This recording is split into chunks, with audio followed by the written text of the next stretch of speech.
This is an exclusive story from People's Gazette. They say their sources reveal that Tinubu forced and dragged Buhari to a Paris arbitration court to explain what he did when he was in office.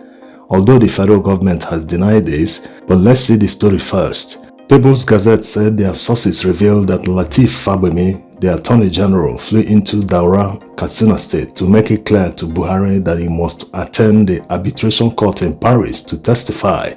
Buhari was reluctant before his visit, but eventually yielded and accepted to go and testify. And since Buhari left office, he's been to a few countries like the UK, so it was surprising when it was announced that he was going to France. And according to the report, he was grilled by the court on Saturday. They are going to grill him on Sunday before the court will make a decision next week. Now, to why Buhari testified in the arbitration court in Paris. It's still the long-running litigation between Sunrise Power and the Nigerian government. Sunrise Power was awarded the contract to construct the Mambilla power project. Obasanjo, who was in charge at the time, claims that the contract award was illegal, that he didn't pass due process, he wasn't tendered at the Federal Executive Council, that it was just between them and the Minister of Power at the time. So many will be wondering, why is Buhari involved? He wasn't the one in power when Sunrise Power got the purported contract to build Mambilla power project. The reason Buhari is involved is because many negotiations have been taking place all these years, and under Buhari's administration, he was supposed to release $200 million for this project, but he stopped that money from being released. So the parties were angered, including the promoter, one Adesanya, which made them to return back to court. Of course, that move made the EFCC to go after him. They declared him wanted. A lot of things happened.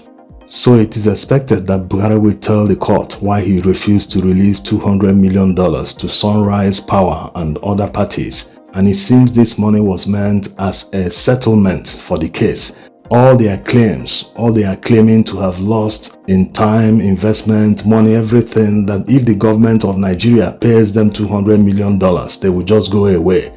The court is expected to make a decision after his testimony.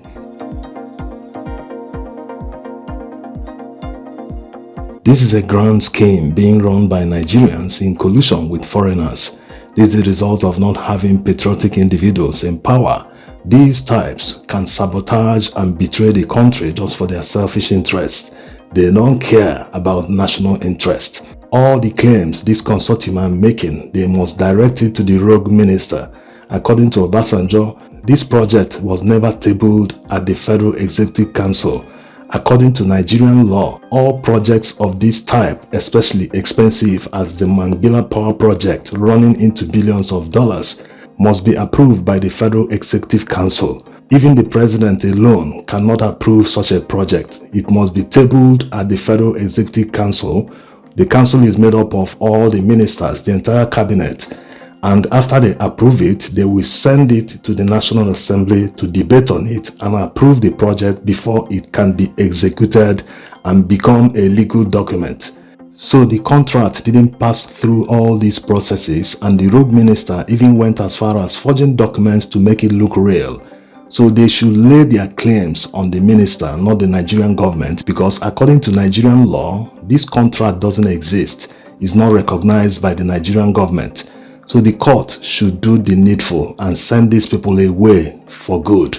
The case has been ongoing for up to 2 decades. They still want to extort Nigerians of a whopping $200 million for not doing anything whatsoever. Let's even assume that they spent money conducting environmental impact assessment on the project, spending money on design of the project, and even doing some excavation works. They should eat the cost because they were supposed to conduct due diligence.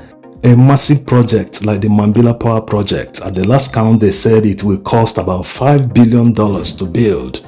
How come no executive member or even a board member of the consortium ever met with the president of Nigeria?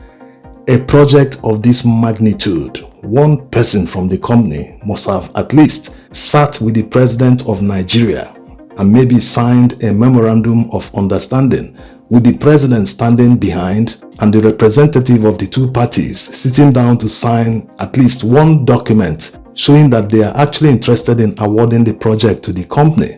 So assuming they didn't know anything about it, they weren't aware that it was a fraudulent document that they were given in order to invite them to start work on Mambilla Power Project, it's still their fault that they failed to conduct due diligence to at least try to find out the documents they were given, whether they were authorized by the Nigerian government or not. It's time to put the house in order. It's so demeaning and condescending that a sovereign country like Nigeria will be subjected to the jurisdiction of another sovereign country in faraway Europe. All these are because we have criminally minded people in power. All their interests are to steal and not to develop this country. And we can never develop without developing a homegrown construction industry. We can never develop while relying on foreigners to be handling construction projects for Nigeria. It doesn't make any sense. How long are we going to continue relying on foreigners to do this for us? All countries that transitioned from developing country to developed country, all of them do the construction by themselves. They never award them to foreign countries to come and build for them. It's understandable that we might award contracts to foreign companies who have expertise in projects like underground train systems or other technology-intensive projects. But it doesn't make any sense to continue awarding road projects to foreign companies. Ordinary road, dual carriageway, triple carriageway, why can't a Nigerian company build it? What about a bridge, an apartment complex or office complex? All these are handled by foreigners in Nigeria. This has to stop. This is why they keep taking advantage of Nigeria. Imagine dragging a sovereign country to another sovereign country's court. If you don't feel ashamed as a Nigerian, then something is wrong. Nigerian universities churn out thousands of engineers every year. Why is the Nigerian government not building a platform to give them the right education they need in order to be able to handle all these massive projects they award to foreigners? Nigerian leaders need to understand what patriotism means. Even if a Nigerian company has the expertise in a particular field, countries like China and many European countries will never award the project to the Nigerian company simply because of patriotism. They rather try to build it by themselves, and if they fail, they might go as far as using espionage to steal the design of this project in order to be able to do it by themselves. This is what is called patriotism. You have to be proud of your own people. You have to be proud of your own country.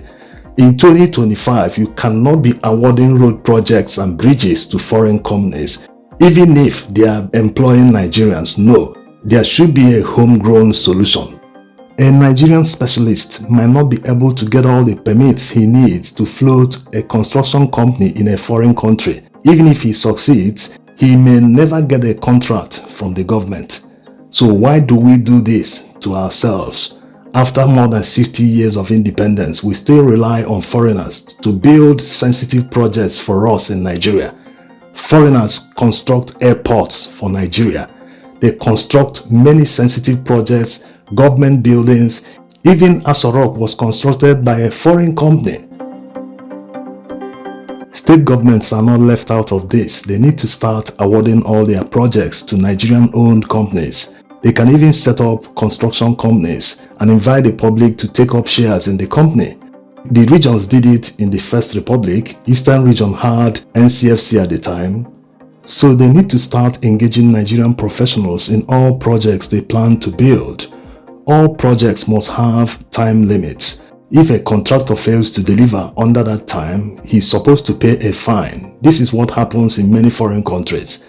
So they need to start taking these jobs seriously. Make sure they release payments as at when due, so that the contractor will not have any reason for not delivering on the job on time.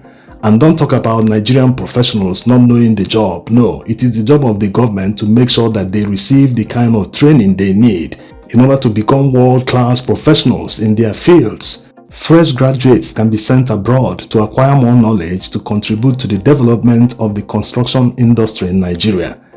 The government can even fund universities better so as to research and set up labs to develop our construction industry to better suit our climate. Yes, if you look at the type of buildings being built in Nigeria of today, you will think that we are a European country. Compare that to the buildings of the 80s, 70s, even the 90s.